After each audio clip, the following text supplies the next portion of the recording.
खरंच Googleचा बाजार उठता राहिलाय का असं म्हणण्याची वेळ का आली? त्याला कारणही तसंच आहे. ChatGPTचे ब्राउझर लॉन्च झालेले आहे. या ब्राउझरचं नाव Atlas आहे. यामुळे काय बदल होणार आहे? Google रिप्लेस होणार का? ChatGPTचे ब्राउझर येताच Googleचे किती नुकसान झाले? येणाऱ्या काळात Googleवर याचे काय परिणाम होतील? ChatGPTच्या Atlas या ब्राउझरमध्ये नेमकं काय खास आहे? त्याची एवढी चर्चा का होत आहे? खरंच Google रिप्लेस होऊ शकतं का? ऑक्टोबर 21, 2025 मध्ये ओपन एआयने चॅट जीपीटी ॲटलस नावाचा एक नवीन एआय पॉवर्ड ब्राउझर लॉन्च केला, जो गुगल क्रोमला थेट आव्हान देतो. या घोषणेमुळे तात्काळ गुगलच्या शेअर्समध्ये 4.8% घसरण झाली आणि कंपनीचे बाजार मूल्य 100 ते 150 अब्ज डॉलर्सने कमी झाले. पण खरोखर हा ब्राउझर गुगलला रिप्लेस करू शकतो का? ॲटलस ब्राउझरमध्ये नेमकं असं काय खास आहे ज्यामुळे त्याची एवढी चर्चा होत आहे?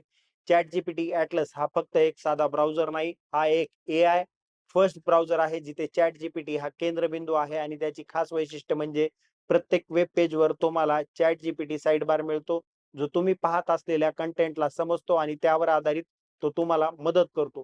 तुम्हाला वेगवेगळ्या टॅबमध्ये वेगळ्या प्रकारे कॉपी पेस्ट करण्याची गरज नाही. यामध्ये सर्वात क्रांतिकारी फीचर म्हणजे अत्याधुनिक फीचर म्हणजे एजंट मोड. यामध्ये चॅट जीपीटी तुमच्या ब्राउझरवर नियंत्रण घेतो आणि hotel booking, online shopping, flight शोधणे, डॉक्युमेंट एडिट करणे इत्यादी प्रकारची जी कामं आहेत ती थेट तुम्हाला करून देतो. आता याची तुलना करतो अशी फीचर्स सुद्धा आहेत, ज्यामध्ये तुम्ही शॉपिंग सुद्धा करू शकतात. हे फीचर सध्या फक्त प्लस प्रो आणि बिझनेस युजर्ससाठी उपलब्ध आहेत. त्याची एवढी चर्चा होण्यामागचं कारण गुगलसाठी थेट तो धोका आहे. ॲटलस गुगलच्या 2 मुख्य शक्तींवर हल्ला करतो. ॲटलसमध्ये डिफॉल्ट सर्च म्हणजे चॅट जीपीटी आहे. गुगल नाही. गुगल ॲपलला दरवर्षी 20 अब्ज डॉलर्स देतो. तो फक्त म्हणजे सफारी ब्राउझरमध्ये डिफॉल्ट सर्च इंजिन राहण्यासाठी.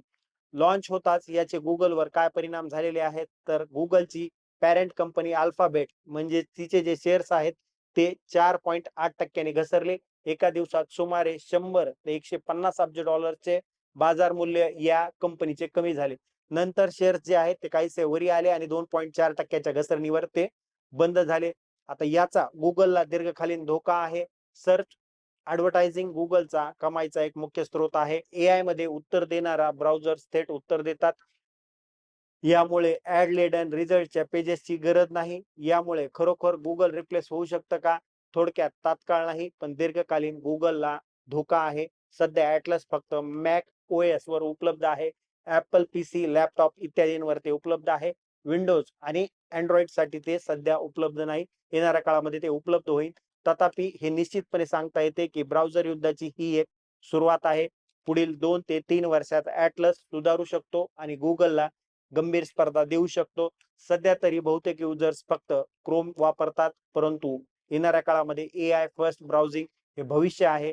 हे निश्चितपणे एवढं सांगता येतं. Google सुद्धा जेमिनी अपडेट करत आहे. नाहीतर येणाऱ्या काळामध्ये Google रिप्लेस होऊ शकतं, हे सुद्धा सांगता येऊ शकत नाही. आता याबाबत आपली मतं काय आहेत?